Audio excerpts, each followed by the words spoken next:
চৈত্র মাসে যে জিনিসগুলি আপনি যদি আপনার কোনো প্রিয়জনকে দান করেন বা আপনি আপনার নিজের বাড়ি থেকে বের করে দেন, আপনি অবশ্যই গরিব হয়ে যাবেন। তাই আজকের ভিডিওতে এমন বেশ কয়েকটি জিনিস সম্পর্কে আপনাদের জানাবো, যে জিনিসগুলি এই চৈত্র মাসে কোনোভাবেই আপনার প্রিয়জন, বন্ধুবান্ধব বা আপনার বাড়ি থেকে পার করে দেবেন না। তাই আজকের ভিডিওটি অত্যন্ত গুরুত্বপূর্ণ। প্রত্যেককে স্বাগত জানাচ্ছি আমাদের পৌরাণিক কথা ইউটিউব চ্যানেলে। যদি প্রথমবারের জন্য আপনি আমাদের চ্যানেলের ভিডিও দেখেন, অতি অবশ্যই চ্যানেলটিকে সাবস্ক্রাইব করে পাশের নোটিফিকেশন বেলটি অন করে রাখতে ভুলবেন না। আর যদি ইতিমধ্যেই আমাদের চ্যানেলের একজন প্রিয় দর্শক হয়ে থাকেন, তাহলে আপনাদের জানাচ্ছি অসংখ্য অসংখ্য ধন্যবাদ। প্রথমেই বলবো, চৈত্র মাস হলো মা লক্ষ্মীর মাস।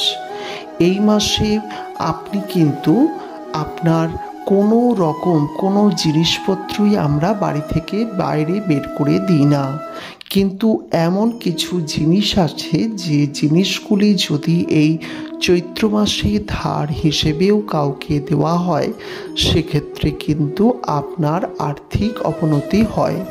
আজকের ভিডিওতে আমি সেই সমস্ত জিনিসগুলি সম্পর্কে আপনাদের সম্পূর্ণ তথ্য দেব, যে জিনিসগুলি আপনি কোনোভাবেই আপনার শত প্রিয়জন হলেও দেবেন না, নচেত আপনার বাড়ির মা লক্ষ্মী আপনার গৃহ ত্যাগ করে তার গৃহে চলে যাবে। তাই অবশ্যই এই ছোট্ট ছোট্ট জিনিসগুলি মনে রাখবেন। আমরা জানি সোনাদানা, জিনিসপত্র এবং টাকা পয়সা এই চৈত্র মাসে কাউকে ধার হিসেবে দিতে নেই, কিন্তু একটি বিষয় আমরা অবশ্যই খেয়াল করি না, যে চৈত্র মাসে আপনি যে জিনিসপত্রগুলি নেবেন, তার মধ্যে এমন কিছু জিনিসপত্র আছে যেগুলি অতি সাধারণ মনে হলেও আপনি কিন্তু কোনোভাবেই আপনার বাড়ির থেকে বের করবেন না। যেমন চিনি, চৈত্র মাসে চিনি সন্ধ্যের পর হলে দয়া করে কাউকে দেবেন না। যেমন নুন, চৈত্র মাসে আপনি কিন্তু নুন কাউকে কিন্তু দেবেন না। দেখবেন এইগুলি দিলে কিন্তু অবশ্যই দরিদ্র হয়ে যাবেন। যেমন হলুদ গুঁড়ো, চৈত্র মাসে হলুদ গুঁড়ো কোনোভাবেই সন্ধ্যের পর কাউকে দেবেন না। এবং সোডা বা সার্ফ, চৈত্র মাসে কোনো রকমই সোডা কিন্তু সন্ধ্যের পর কাউকে দেবেন না।